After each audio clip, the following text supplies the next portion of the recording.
guys, welcome back to the WODdoc and welcome to a special edition of the WODdoc. Tonight, I have a guest star on. His name is Johnny Romano. For those of you guys that know Johnny, you know that he is a foremost expert in PEDs and the coaching and use of performance enhancement drugs. Now, whenever we put out a topic such as this, I understand that it is at the very least controversial. So I need to put out a little disclaimer for all you guys out there, so that way everyone's on the same page. First and foremost, everything that you listen to and see in tonight's episode is strictly the opinion of that foremost expert. By no means is there an accusation towards any one person or any one group as to doing something that is banned or illegal in the CrossFit or functional fitness community. Secondly, you're going to see some images and some imagery within that. That's because the initial video quality that I shot was so atrocious, I needed to strip the video quality, the video off, and I needed to add a picture just of Johnny's face. Now that picture sits there for an hour during the entire podcast, so I added some additional pictures and additional visual imagery solely for the purpose of entertainment. It is by no means an admission of guilt or an accusation towards any one person or any one group that you might see in there, okay? So those things are so important. One, there is no accusation towards one person. It is simply the opinion of that expert. And two, any visual images that you see on there is not an accusation towards one person or a admission of guilt by those people. Understanding that, I think that we'll all be on the same page. The last thing I could say is this is done in a professional manner. It is simply to try to understand what could possibly be going on with the infiltration of PEDs. It is knowledge. One more time, knowledge is power. That's what we're trying to do and add to our community. So please understand this is done in a professional manner. All comments, please make them in a professional manner. Thank you guys, and please enjoy tonight's episode. Hey guys, welcome back to the WODdoc. This is going to be a special edition WODdoc podcast. I call it, kind of nicknamed it the WODdoc WODcast, although it doesn't necessarily have a name for anything right now. We're just trying to run with this great idea of expanding on concepts in which I don't think that we can cover in 3 to 5 minutes. If you've been following along through Instagram, Facebook, or on my website, you would have noticed that we post videos on a daily basis, but they're short and to the point, 3 to 5 minutes. Not all topics are able to be expanded upon in 3 to 5 minutes. And when it comes to things that are controversial or crucial to development or safety of athletes, I think that it's time to start developing and flushing out these concepts. And so what I did is I went out and tried to seek out some of the best and brightest minds out there in the specific fields in which we like to talk about these concepts. And it's inherently that one of the people that came on was John Romano. And if you guys have ever read any of his stuff, he's been all over the place, from T-Nation to ESPN to your list goes on and on. So, John, could you talk a little bit about yourself? And I guess I should take the elephant out of the room. What I wanted to talk today, and the reason why I contacted John, is because he is one of the foremost experts in use of PEDs, and not just towards the functional fitness community, but for every place. Is that correct? Yeah, talking about me is like my least favorite subject. I'm so sorry. But yes, I've been in this industry, let's call it, for almost 30 years now. I started messing around with PEDs back, in the Dan Duchesne era. Dan Duchesne was my mentor. Most of the people listening to this probably have no idea who he is, but Dan Duchesne was the original steroid guru. He was the guy who basically brought steroids out of the medical setting and into your bathroom.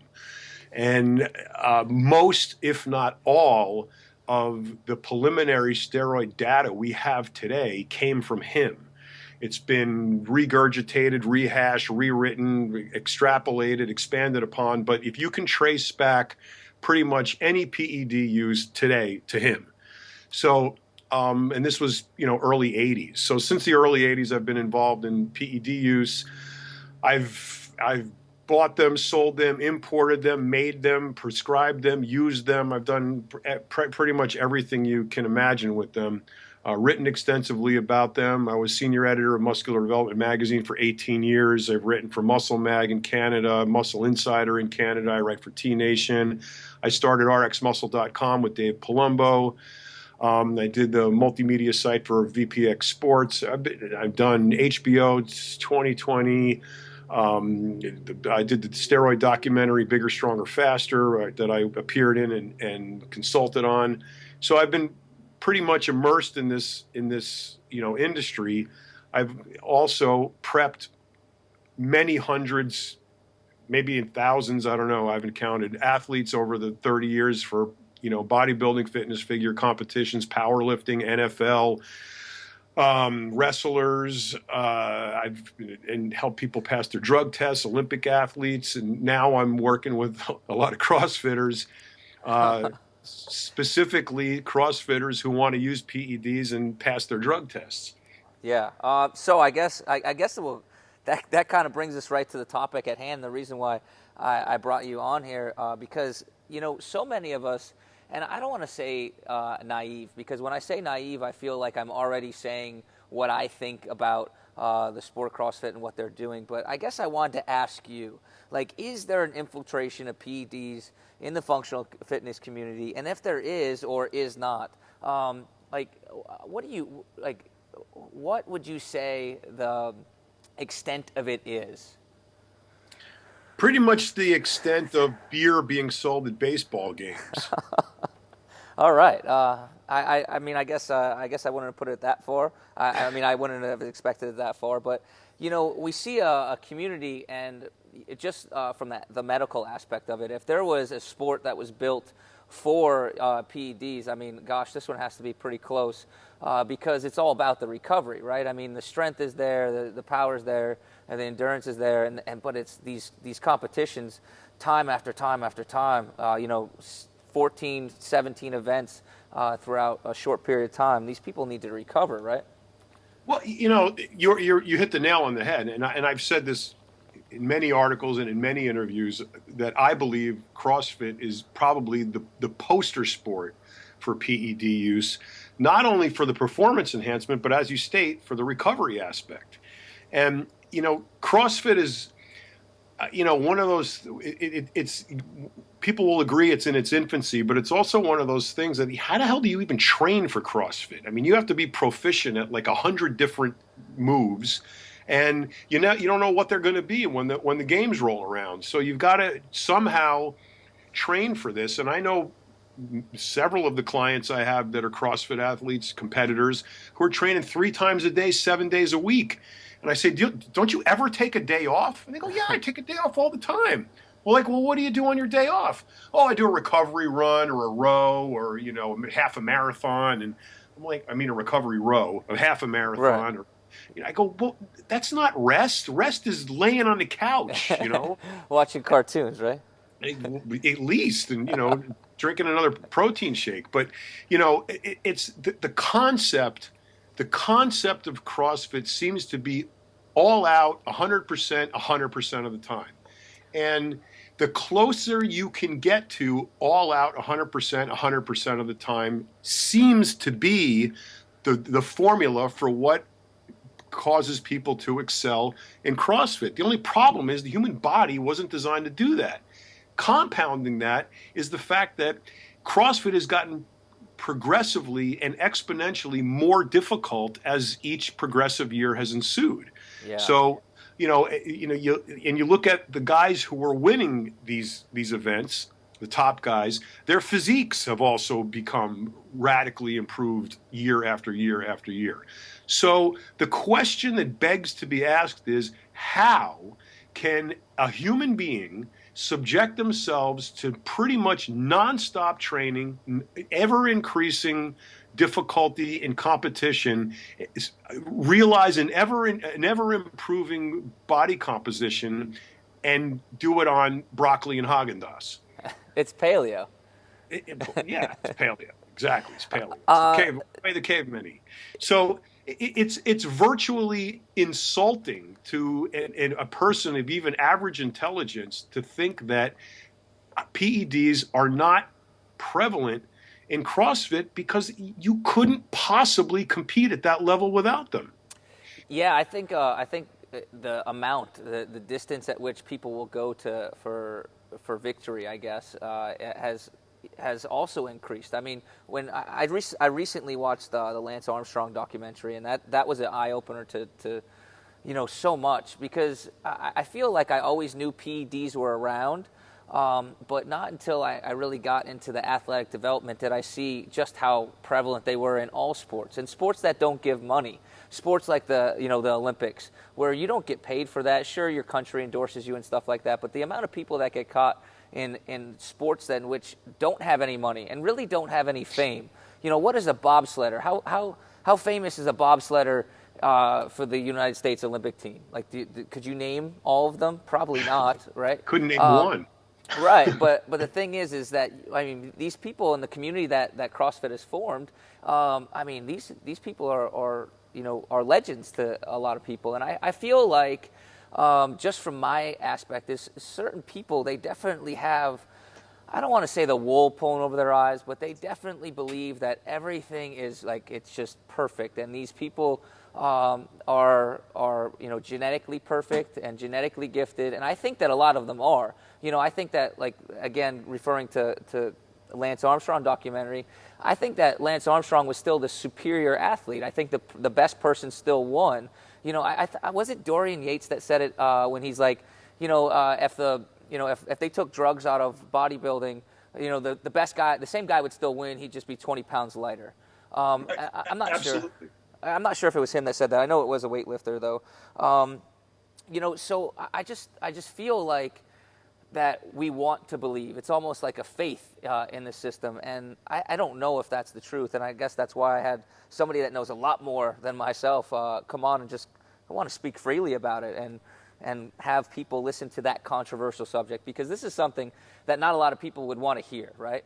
Half the people will probably be writing me nasty emails because of having something like this, Well, it's interesting to me because it seems to be that CrossFit is composed of this component of society that seems to fancy themselves as holier than thou, that they are the elite of the elite of the elite, that their battle cry is, your workout is our warm-up, and they seem to promote this notion that they're just superhuman people. Now, that may be true to the same degree that there's the Michael Jordans of basketball, but how many of them are there? Yeah, very, very few. CrossFit proclaims the entire sport is composed of these elite, incredible people, and that, God forbid, the idea you even dream of PEDs, you'd have to wake up and apologize. right. So, it's just preposterous, and the notion that these people think they are so elite and so perfect and so gifted is just, it's just like, the loudest guy in the room is usually the stupidest guy in the room, and it's that kind of mentality. The quietest guy in the room is the guy you got to watch out for. Understood.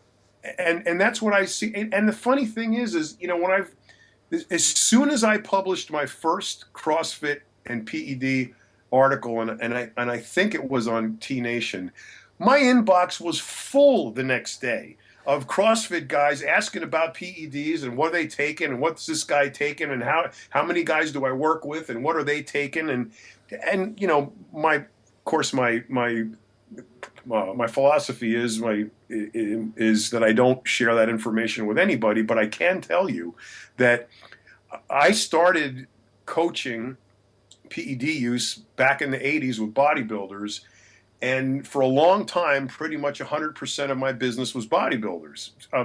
Let's say 80%. The other 20% were football players, wrestlers, and the assorted gym rat. Right. Now, over half of my clientele are CrossFit guys begging me to say, don't say anything to anybody.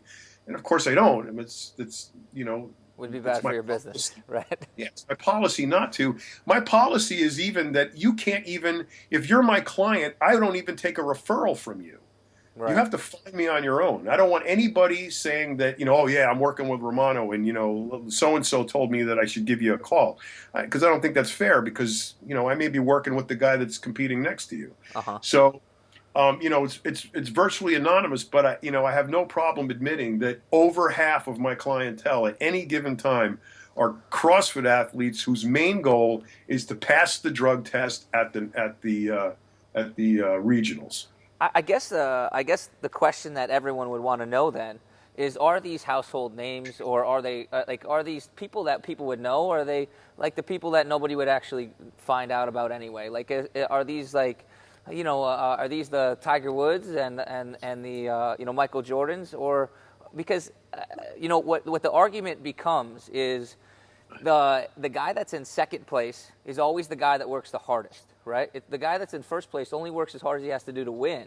And it seems like after a competition, it's not the guy that got first place that's laying on the ground, half beaten to death. It's the guy that got second and third. So, some would make the argument, and I've heard this argument said, that the top guys aren't doing anything because these are the guys that are already there. They continue to make it, and it's everyone else that's trying to jump onto that, onto the mountain, so to speak, and to get to that place that will do anything to make it there. That's I guess if you believe in the Easter Bunny, you could believe in that too. Let's take I don't want to, sully I totally understand anybody's reputation in CrossFit, but let's go back to Lance Armstrong as the example. Uh-huh. Okay, Lance Armstrong never failed the drug test. However, are we supposed to believe that he didn't use PEDs? Of course he did. That's what he got busted for, on an administrative positive, because he got ratted out by teammates that, saw him using them. Right. So absolutely the top guys are using them, and the guys in second place are probably using more because they're trying to catch him. Right. But, in any given sport, you're going to have the best of the best excel. And that's so in every single sport ever contrived. So you're always going to get the genetically gifted. You're always going to get the talented. You're always going to get the people for whom their body, their structure, their composition, their disposition was tailor-made for whatever it is that they're, seeking. It's like opera singers. I mean, not everybody can sing opera. No matter how many voice lessons you take, you're never going to be Luciano Pavarotti. So there are people who are predisposed to being exceptional at what they do. Let's look at baseball. Barry Bonds is with or without steroids, was the home run king, would have been the home run king, is the home run king. You could inject a bottle of testosterone, put on Barry's uniform, and you're not going to hit 700 home runs. Right. So it's a combination of raw talent and ability, compounded by the fact that you are ascribing to a training system that is composed of everything to be the best. It's your diet, it's your training, it's your deep tissue massage, it's your sports-specific, training, it's recovery protocols, it's how many hours of sleep you're getting, how many times a day you're sleeping, what vitamins you're taking, what minerals you're taking, what blood profiles you're running, how many meals a day are you eating, what is the macro breakdown, and how many what drugs are you taking? Mm-hmm. You plotted all that in a pie chart. I find it's absolutely unfair to pigeonhole one tiny slice of the pie and focus on that as the all-out evil in the world and omit everything else. PED use among elite athletes is part of the training protocol to be an elite athlete. And that is standard in every sport in the world. Right. And CrossFit is no different. Mm-hmm. I think that's one of the best arguments that you have there is I think that, it's almost like saying if everyone's doing it, that is exactly what you said. It's part of that regimen. And it's, I guess the way it sounds is you're not necessarily, I don't want to say the word surprised, right? But you don't feel the same insult that somebody that might have just started CrossFit and think that, all these guys are gods, and be like, oh my gosh, you can never say that they have taken anything or done anything wrong. You're simply saying that they all do, and this is part of being an elite athlete in every single sport. That and the fact that I don't care. Right. Because my position is I fulfill two roles as a coach. People come to me and they either want to extract maximum performance and not break the rules, or they want to extract maximum performance by cheating and not getting caught. Mm-hmm. And I don't care which one of those you want to do. As long as you pay me, I don't care. Do whatever you want. It's not my sport. You deal with the morality of it. And I don't know who's who. You could list off the top 20 CrossFit guys, and unless they're one of my clients, I have no idea who they are, and I don't care. It's my job.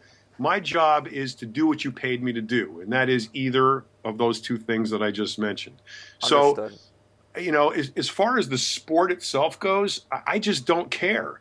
So, that may put horns on my head and a pointy tail, but I don't really care.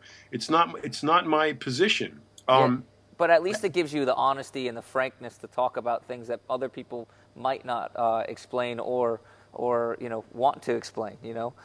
Sure.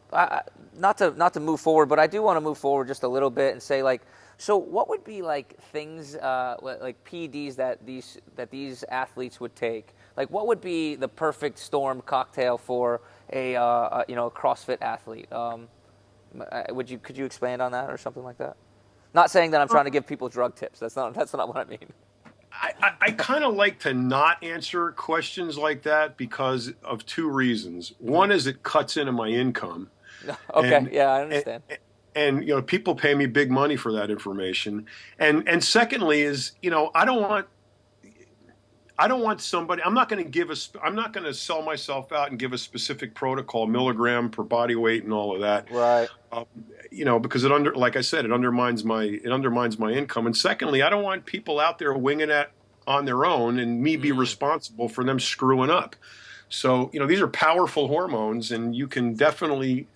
While they on the surface appear to be safe, you can, cause yourself some damage. And I don't want to be the guy that's responsible for that unless you're under my care and I'm taking care of you and we're monitoring your blood work and, we know about all your history and what you should be watch out for. We watch your cholesterol levels, your liver enzymes, your kidney functions, and all of those things. And we keep a close eye on that. And it's not, people have this misconception about steroids that they can just, I'm just going to inject this and inject that. And, because the guy at the gym got it and I bought it from his gym bag and it must be good because he's using it.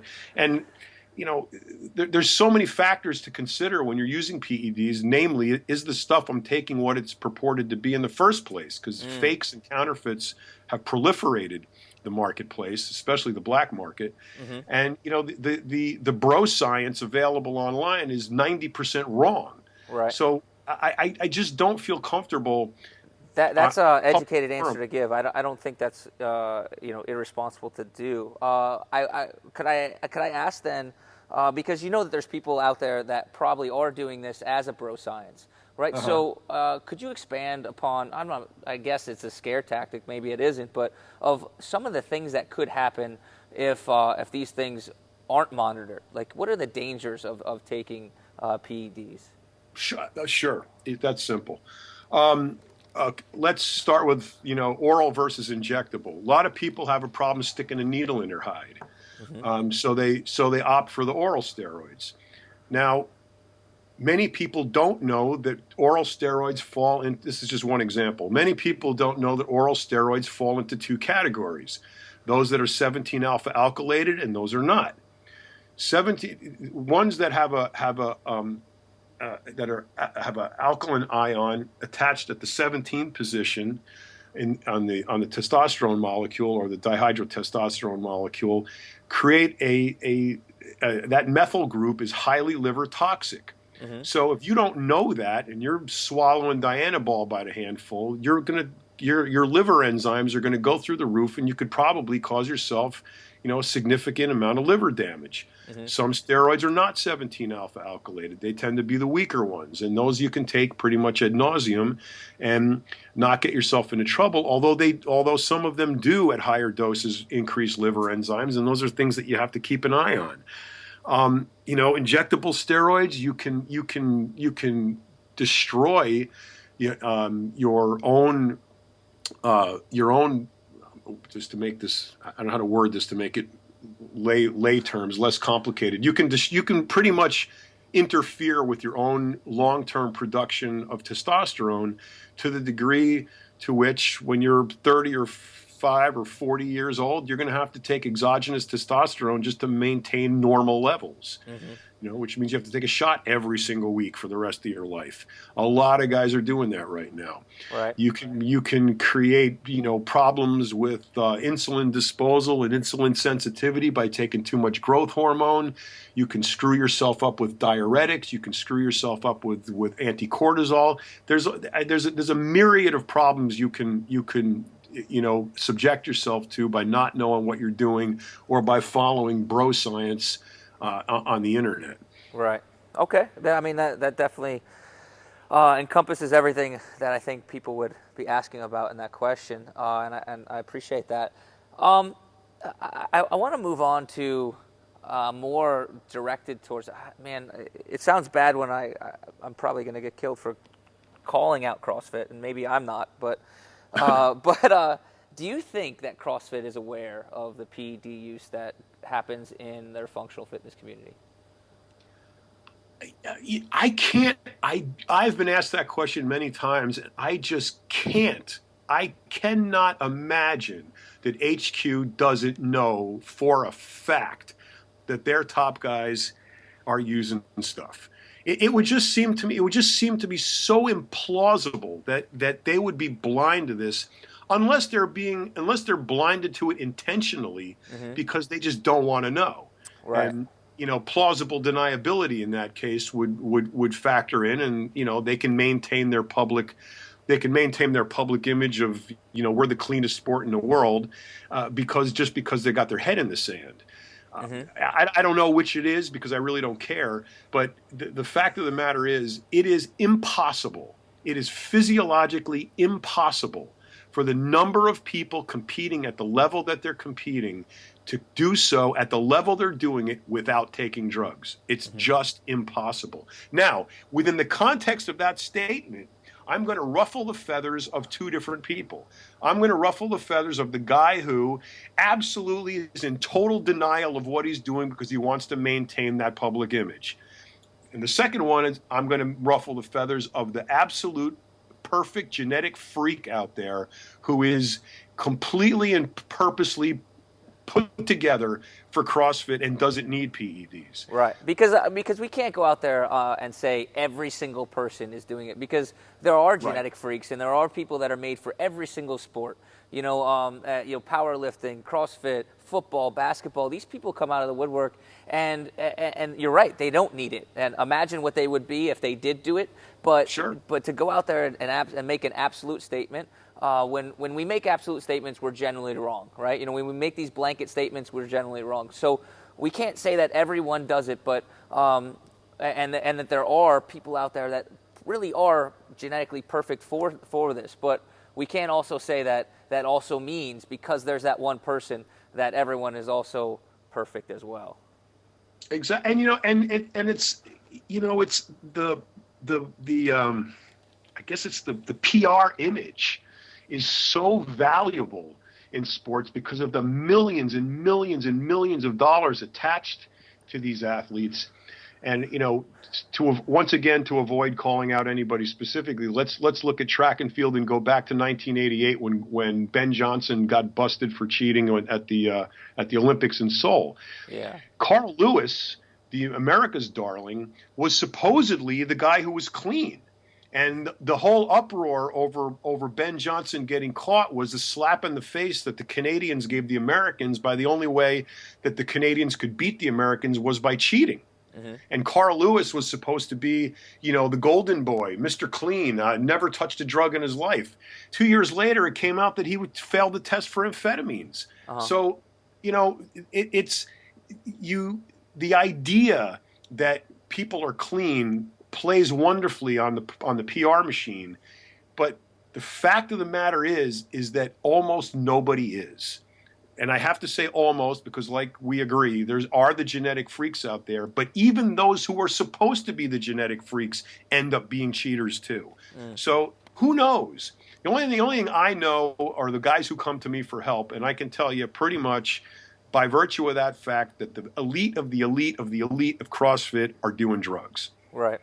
Okay, so that goes on to the next question very nicely. Then, I have seen an increased awareness of like CrossFit and HQ, demanding that these tests are increased and stuff like that. So now anybody that goes to the games or anybody that becomes eligible through the games has to be tested throughout that year at least once, right? So say I was an athlete and I thought that I was going to be eligible for the games. I needed to have a drug test at least one time throughout that year for me to be eligible to go to the games. But we all know that when drug tests are known, that these things they're porous, right? I mean, we can get around them pretty easily or whatnot. So that begs the question, if CrossFit is aware of this and they are doing active strategies to try to reduce this, do they actually have the means, right? I mean, CrossFit, in all due respect, yes, it's a growing sport, but it's no Major League Baseball and it's no NFL.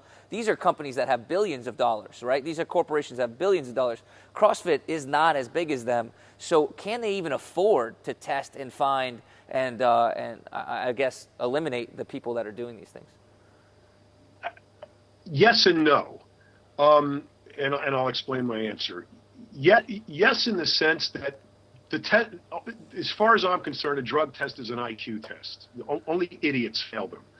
So I have passed every drug test that I have ever been subject to, or any of my clients have been subject to, because they're so easy to pass. I mean, especially CrossFit. CrossFit's a joke when it comes to passing the test. So, I mean, I could train probably a donkey to pass it. It's just not hard at all. Mm-hmm. The other fact is that you touched on cost. It's not just cost, it's availability. Just because a drug is listed on the banned list does not mean there's a test for it. Okay. So that's you can say, you can say that, XYZ drug is banned, but there's no test for it. Growth hormone is banned, but you can't detect growth hormone unless you happen to pee in the cup within 20 minutes of injecting it. After that, it's gone. It's broken down in the liver into somatomedin C, and the metabolites are gone. So this is kind of a geek question about this. I don't know if I'm at all right. So my understanding with growth hormone is that the reason why it's undetectable is because since it's the step before, it does not give the same estrogen testosterone mismatch, so to speak.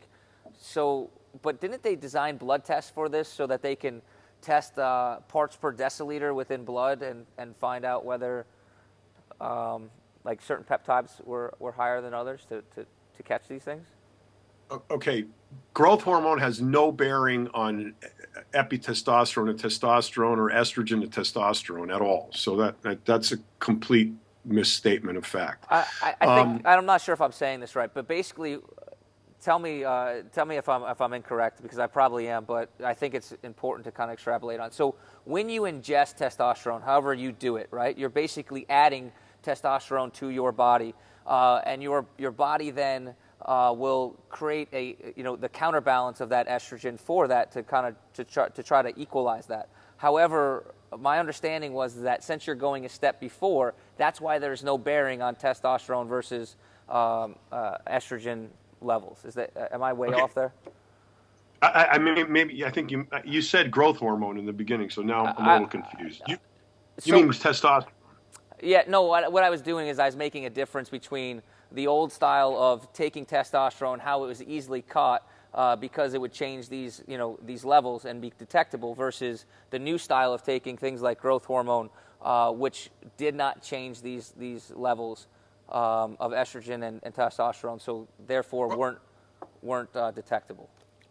Okay, exogenous testosterone will concomitantly increase estrogen as a balance mechanism. However, all you do is take an anti-estrogen, and that's obliterated. Okay. The other test method was the testosterone to epitestosterone ratio, and it used to be, I think it used to be 9-1, and they lowered it to 6-1. And that always That's always my even playing field argument, because if you're naturally have a testosterone to epitestosterone of 2 to 1, and you're competing against a guy who's got a natural level of 5 to 1, well, the guy at 5 to 1 has an advantage over the guy at 2 to 1. So the even playing field, where is that? It's gone.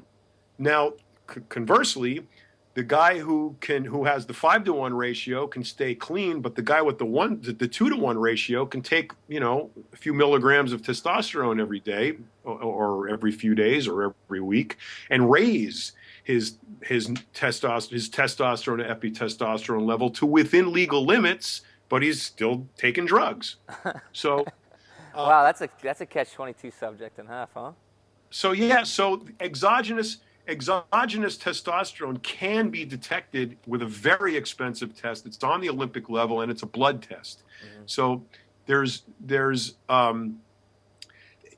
and the fact of the matter is anybody who's using the right kind of testosterone leading into a competition and knows how to manage it leading into the competition is not going to test positive for it anyway, blood or urine. So it doesn't matter. Okay. Yeah, I think that clears up a lot of things, and I don't think that people understand that these drugs aren't always testable, or if they are testable, they're not always found. So somebody could actually be on something but test clean. I think that concept is totally lost, at least in the CrossFit community. When you talk to people, they're like, "Oh, well, they all take P tests, so they all have to be clean." And I don't think that people understand that these tests are possible to pass and still have some type of drugs in your system. You got to remember, Lance Armstrong was the most tested athlete in the world. In the world, the most tested, and he never failed the drug test. Now, that always begs the question, well, does that mean he was clean, or did it mean he passed the drug test? So, the drug test is really only for idiots. If you have any kind of competent coaching in your corner, if you have any kind of competent knowledge about these things and how they work, you're not going to fail your drug test. So the idea that drug tests promote clean sport is just window dressing for the PR machine. It has no bearing whatsoever on reality. Okay. I think that is definitely going to scratch some people the wrong way, the way that we talk about it. But hey, the truth hurts sometimes, It's my motto. So I guess that leads us to, what do you see the future of CrossFit being? And I want to relate this to baseball, because I personally think that people don't want to see CrossFitters be caught taking PEDs. I mean, I remember the Barry Bonds era, and I liked seeing 65 and 71 home runs being hit over the fence, and I liked having pitchers throw shutout games. I think the fans like that, and I think if the fans had to go back and they had to vote on these things and be like, oh, well, let them take it because I want to see the leather knocked out of a ball. I think that if you see this same thing happen with CrossFit, it will eventually get to a certain point at which, if all these things are detected and eliminated, you're no longer going to see these super impressive numbers with the same guy that's clean and jerking 400 pounds right afterwards running a 450 mile. I think that the sport itself might suffer from that. What's your take on that? Well, of course. I mean, Reebok isn't going to spend millions of dollars paying to televise the games to see a doughy guy do Fran in 8 minutes. Who's going to watch that? Drugs need to be in the sport if performance is going to exponentially increase along with the perceived difficulty of the games. So as the games get harder and the athletes become more proficient, it behooves them and HQ to make sure that the guys at the top are setting records, breaking records, and creating a spectacle for which people are going to pay money to see, and sponsors are going to keep ponying up to keep it going. They're not going to pay to see less performance. It was like baseball. The baseball was in the pits of hell during the late 90s, mid 90s after the strike, and it took It took the home run race. It took the Bash Brothers. It took Barry Bonds, Sammy Sosa.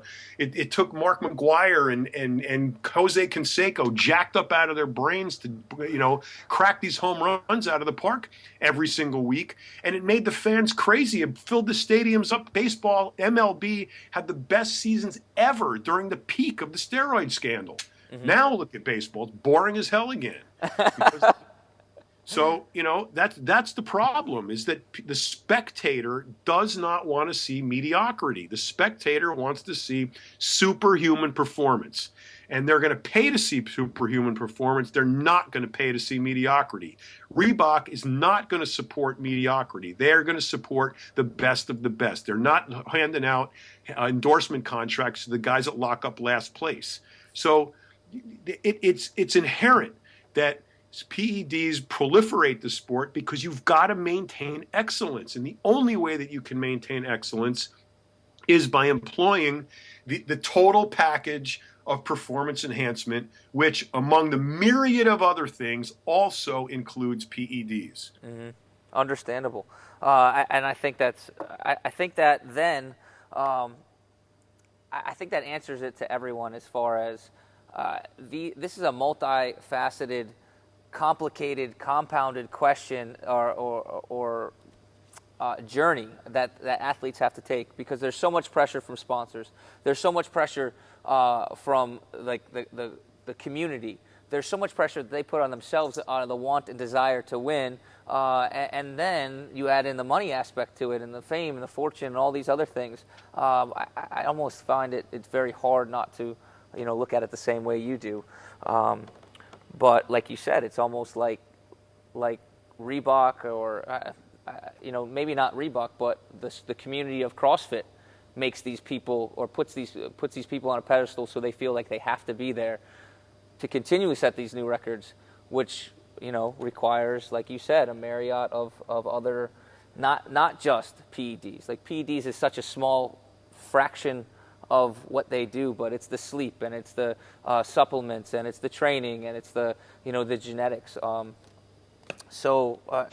It's just, I guess it boggles my mind, and I'm really glad that you were able to, open my eyes a little bit. I feel like I need to go and learn even more. It's just because these are things that I would like to know as a medical professional. How they increase the risk of injury, and how I can make this safer for the CrossFit community or functional fitness community as well. Because, there's so many, I wouldn't say so many injuries, but there are now leading up to, a myriad of injuries that go along with the progression of the sport, right? Well, yeah. I mean, I always say, the one thing CrossFit has proven above and beyond anything else is if you really want to hurt yourself, you found the right sport. Is the amount of injuries is just absolutely disproportionate to the number of participants. I've never seen more injuries in my entire life in any other sport, even hockey, where they actually hit each other. Mm-hmm. So, injury prevention, though, is part and parcel to PED use. I mean, you can in fact avoid injuries, and in fact recover from injuries faster with the correct PED protocol. But one topic that weaves itself in and out of this that you didn't bring up is the group dynamic. It consumes the individual, and this was probably most eloquently laid out in an LA Times article around the time of the '84 Olympics in Los Angeles, when they asked 500 Olympic athletes that if there was a substance that you could take that would guarantee you a gold medal at the Olympics but would kill you within 5 years, would you take it? And 99% of the respondents said yes. Wow, that's a powerful statement. Yep, and that's the mindset. So if you now incorporate that into the crucible of performance enhancement, who wouldn't do it?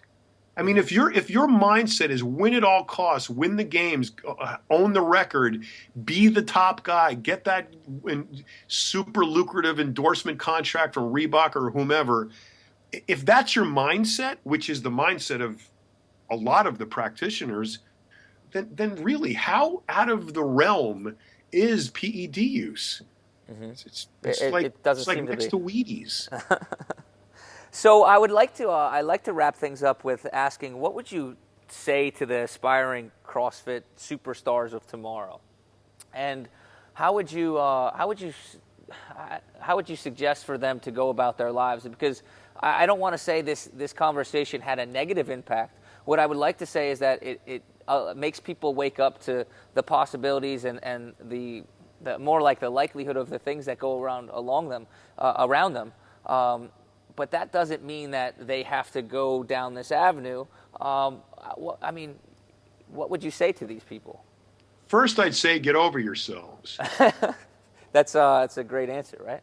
Because, well, the idea that they're this, elite of the elite of the elite is just ridiculous. It makes me nauseous when I hear these, this trite, commentary about how great they are. They're no greater than any other athlete in any other sport that requires, finesse and talent and endurance and perseverance and hard work and, all of the other things. I mean, you're going to tell me that, a boxer has an easier time of it competing for the Olympics or a title belt than a CrossFitter? I mean, come on. Or like an MMA professional. Yeah, we understand. Yeah, that. Exactly. I mean, it's not, it's completely preposterous for CrossFit to think they are that high up Mount Olympus that no one else is near them. So first and foremost, you got to get that through your heads. The second idea is that look at what you're doing and compare that to human physiology. If you think that you're going to pursue, if you're of average genetic potential and you think you're going to pursue CrossFit at the level that it takes to be at the top, which in my experience has been just an insane training protocol, 3 times a day, no rest. A lot of them eat poor diets and they don't pay any attention to, a lot of the other factors involved in becoming elite. That you're kidding yourself. You're going to get hurt, perhaps permanently, and you're going to be an abysmal failure at what you set out to do. And in any endeavor, you have to weigh the pros and cons of what it takes to compete and excel at the elite level and decide whether or not it's within your nature to do it. And if it is, you have to accept all the baggage that comes along with it. You can't pick and choose. So if you think you're going to be an elite CrossFit athlete and you're not the Michael Jordan of CrossFit and don't have the requisite rare as the Hope Diamond genetic potential to do it clean, then you're going to have to accept the fact that you're going to have to do what it takes to win. And if you want to win and if you want to compete at that level, then you're going to have to subscribe to what everybody else is doing. Right. Otherwise, and at bare minimum, you're going to have to accept that you're going to compete against other people that will probably be doing those things. Well, yeah, because the concept of the even playing field is absolute poppycock. There's no such thing. There's absolutely no such thing. And anybody who thinks there is just kidding themselves. Mm-hmm. Totally understand. It's kind of funny that you said get over yourself, and I'm just going to extrapolate on that just for a quick second. And I was talking to another colleague of mine, and one of the things that they brought up is he doesn't believe that CrossFit is actually testing the fittest person in the world currently at this time. And his argument for that is that what we're testing and what we have is we have the people that aren't in those $1 million contracts as they are right now. So if you were to take the superstars of the sports arena right now, I'm talking about whichever ones you want to do, anything from soccer to football to basketball to baseball to rugby, you find the sport at which is paying millions of dollars to these genetic freaks, right, and have them train for this sport of functional fitness, you might see a whole nother beast, a whole nother level come out. Because right now what you're seeing is, if we look at some of the best out there, I mean, some of those guys are Division III or second string Division I guys in sports that they were playing. Sure. So it'd be really interesting to see the starters get on that bandwagon as well. And I couldn't disagree with what he said. I said that's an interesting way to go about it. Well, I think it would be amazing if you could, create a CrossFit or functional training camp and employ all of the technology that we have today, and including the impending technology that's about to hit us, and create the absolute elite of the elite scientifically, and create the super athlete in the lab. Like, remember the Rocky one, when Rocky went against Dolph Lundgren, Right. It was like that, where you got them hooked up to machines and you're injecting them with the latest and the greatest, and you're monitoring and you're doing all these kinds of super modern technological protocols, and you're creating the beast. That I would like to see, because I think then Hitler was trying to do that. he certainly tried, and then Yeah, we saw where that went, right? It didn't do too well, but he didn't have the genetic pool he thought he did. Right. So, the idea behind that is, kind of interesting. And at the same time, if CrossFit really wants to save itself from the stigma that it's currently got, all you got to do is take the money out. Make CrossFit something you do on Saturday afternoon at the park for no money and no fame and no recognition, and just see who can do it better than the next guy. Then you're going to have a whole different dynamic. But you've got a lot at stake now, a lot at stake. And because you do, on a lot of different levels, not only HQ and the athlete, but also the sponsors, because there's so much at stake, the athlete has got no choice. They just don't. And that's the bottom line. Totally understand. And all right, well, I think that really kind of I guess that definitely covers all the questions that I had. I'm just looking over really quick. And is there anything else that you would like to touch on? Something that I missed besides the thing that you brought up about the whole community aspect of it and whatnot? Yeah, just one thing that people don't ever consider, and that is the future is coming. And what I mean by that is there are technologies on the horizon, some of which are already being employed and tested in other countries, that are going to make steroids and PEDs as we know them obsolete. And we're not very far away from that. And we're talking genetic level performance enhancement, and we're talking things that don't even make sense to a lot of people today, but they're coming. And once they do, there's going to be a long period of time when these things are completely undetectable, completely unnoticeable physiologically, but you're going to see performance increase at a rate that's going to make even the most hardened scientists scratch their head in disbelief. And that's coming. So CrossFit better brace itself if they think that they're going to maintain their supposed squeaky clean image, because there's technologies on the horizon that are going to blow away whatever is commonplace today. And you're going to see human beings capable of performance that are unimaginable today. And then what's going to happen? Gosh. So then how are they going to explain it? I have no idea. Hopefully that's something that we could follow up with you on, because right now athletes are doing things that are already blowing my mind. So if these type of technologies are on the horizon, I can't imagine what's going to happen in the future. So I would love to do a follow-up, probably in 6 months or 8 months or something like that, and have another talk about what we got comments on about this episode, what people kind of either bantered about or said good things about, and maybe try to answer some of their questions, and again continue to educate, because that's the only thing that I believe that we can do is you can educate, and then you allow people to make educated decisions with or without. I guess not with or without, but once the people make the educated decision, or once they are informed, they can make that decision and understand the outcomes or the detriments of the decisions that they make. Sure. Yeah, knowledge is power. Always has been, always will be. Right. All right. Awesome.